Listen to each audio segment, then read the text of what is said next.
I never expected my life to change because of a bureaucratic error, or what I later learned was a centuries-old custom among the highest authorities in the galaxy.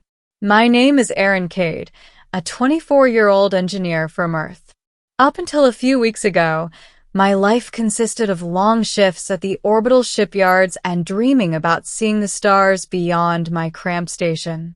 I never imagined it would involve interstellar marriage, alien royalty, or diplomatic chaos that spanned dozens of systems. It all started with a message that arrived via the Galactic Council's official channels. The Council, an assembly of species representing over 3,000 star systems, rarely bothered with humans.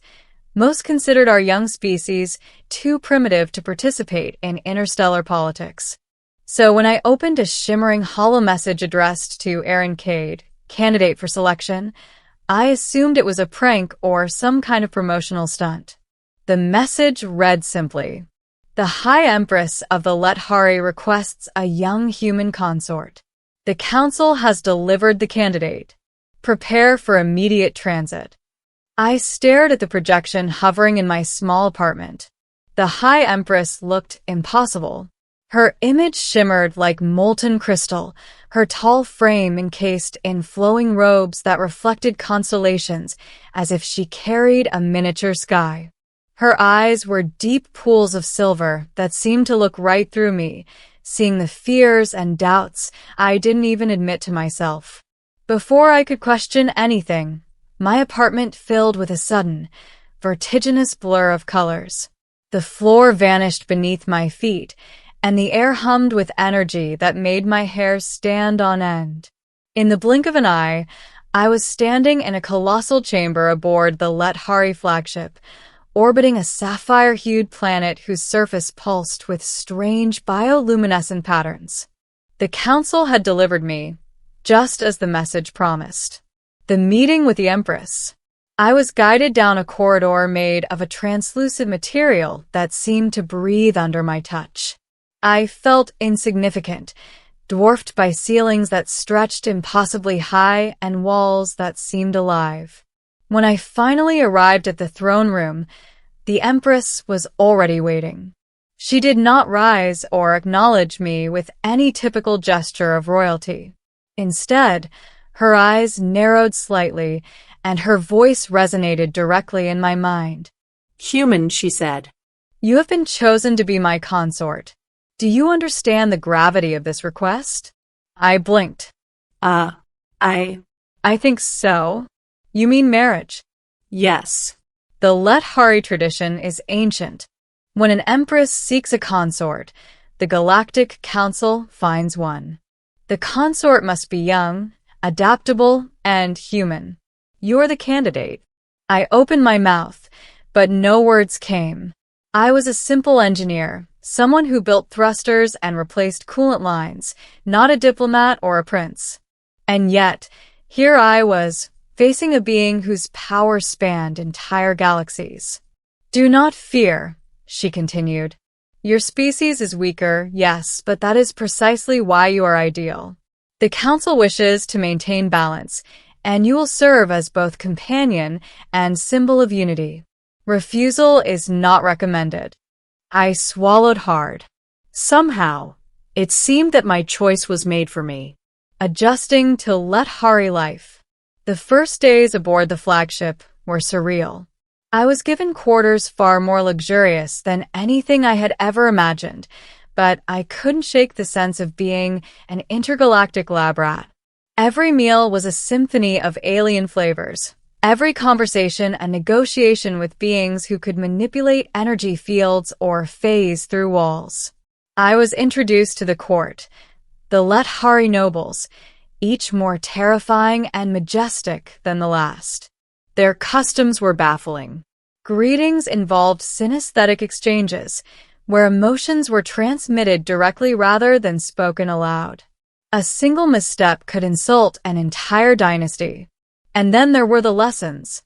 The Empress personally oversaw my education in Lethari history, etiquette, and the subtle politics that held her empire together. My human mind struggled to keep pace. One misinterpreted gesture, one incorrect phrasing, and I could be exiled, or worse. Yet, despite her intimidating presence, the Empress was patient. I noticed her observing me in silence, as if weighing not just my intelligence or adaptability, but something deeper, perhaps my spirit. The bond forms. It was during the third week that everything began to change. I was assigned to oversee the maintenance of the flagship's quantum drive, a system so complex that a single miscalculation could collapse a sector of space. As I worked, the Empress appeared beside me, silently observing. "Human engineers are curious creatures," she said softly. "You do not fear the unknown. You embrace it, and in doing so, you learn more than many of my advisors." I looked up at her, realizing that her gaze was not judging but appreciative. For the first time, I felt a strange sense of camaraderie with this being whose mere existence had once terrified me. Over the next few weeks, our conversations deepened. She asked me about Earth, about my childhood, about dreams I had long buried. I told her about the nights I spent staring at the stars, imagining travel beyond our solar system. She listened, her silver eyes reflecting constellations I had never seen. Something inside me shifted. I wasn't just a consort or a symbol of unity anymore. I was someone she could connect with. And, to my surprise, I found myself reciprocating. Political intrigue and danger, it wasn't all wonder and discovery. The Lethari Empire was vast, and not everyone welcomed a human consort. Some nobles saw me as an affront to tradition, a weak link that could be exploited by rival factions. One evening, while returning from a diplomatic meeting, I was ambushed in a side corridor by a cloaked figure. They wielded a plasma blade, silent and deadly. My heart raced as I fumbled for my wrench, the only tool I had at hand. The figure lunged, and instinct took over. I swung the wrench with everything I had, deflecting the attack just in time. The Empress appeared in a burst of silver light, her form radiating raw energy. The attacker froze, then disintegrated under her gaze. "Do not mistake kindness for weakness, Aaron Cade," she said, her voice cold. "You are under my protection, but only because I choose it. Remember that." That night, as I lay in my quarters, I realized how fragile my position was. I was a symbol, yes, but I was also a target. And yet, I felt an odd thrill in the danger, as if it affirmed that my life had truly changed. A turning point, the pivotal moment, came during a council meeting with the Galactic Council itself.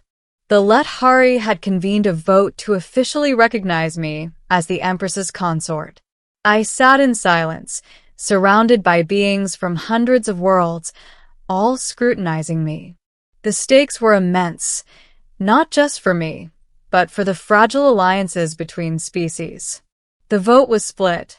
Many council members argued that humans were too inexperienced, too unpredictable to hold such a symbolic position.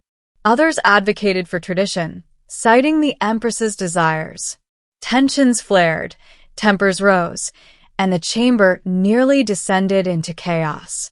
Then the Empress rose. Her voice echoed through the hall, resonating in minds and hearts alike.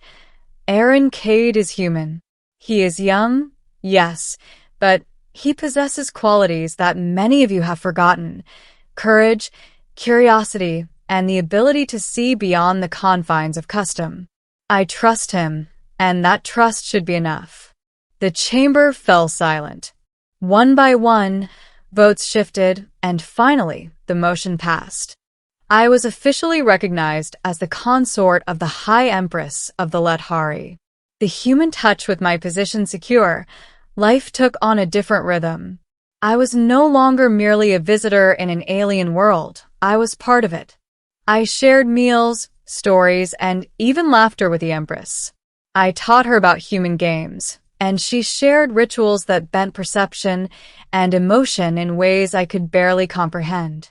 Through it all, a bond formed that transcended species, politics, and the vast gulf of experience between us. I realized that the Council's delivery had not just been about fulfilling a request, they had delivered a connection, a bridge between humanity and a civilization that had once seemed untouchable. The final test, the true test, came unexpectedly. A neighboring system, envious of the Lethary's power, launched a surprise strike against the flagship. The fleet was outnumbered, and the battle raged across the stars. I found myself in the control room, working alongside engineers and soldiers, coordinating defenses I barely understood. Amid the chaos, the Empress appeared beside me once more. "Aaron," she said, "this is your moment. Show me what humanity can do." Adrenaline surged through me, drawing upon every lesson, every instinct, every ounce of courage. I guided the flagship through evasive maneuvers, repaired critical systems on the fly, and managed to turn the tide of battle. When the enemy withdrew, exhausted and demoralized, the crew erupted in celebration. The Empress turned to me, a rare smile on her face. "You have done more than survive, Aaron Cade," she said. "You have proven that humanity is not merely primitive. You are capable, courageous, and worthy." The ending, a new beginning, months passed, and our bond only deepened. I was no longer a human pawn or a curiosity. I was a partner, a confidant, and in many ways, the Empress's equal in matters of heart. Together, we navigated diplomacy, strengthened alliances, and even influenced the Council's decisions in ways no one could have anticipated. One evening, standing on the observation deck of the flagship, watching nebulae swirl like living paintings across the cosmos, the Empress turned to me. "Aaron," she whispered, "you asked for adventure. You sought the stars. Did you imagine you would find this me?" I smiled, taking her hand in mine. I never could have imagined anything like this. And yet, I wouldn't trade it for the universe. Her eyes softened, and she leaned close. In that moment, all the danger, all the politics, all the vast differences between us fell away. There was only the connection, human and alien, heart and mind, two beings finding each other across the galaxy. The Galactic Council had delivered me, as promised, and in doing so, they had delivered a life beyond anything I had ever dared to dream. For the first time, I realized that being human, imperfect, young, and untested was exactly what the universe needed. And so, in the glow of alien stars, aboard a ship that carried both our destinies, I began my life not just as a consort, but as a bridge between worlds, and as the man who would stand beside the Empress of the Lethari, ready to face whatever the galaxy dared to throw at us.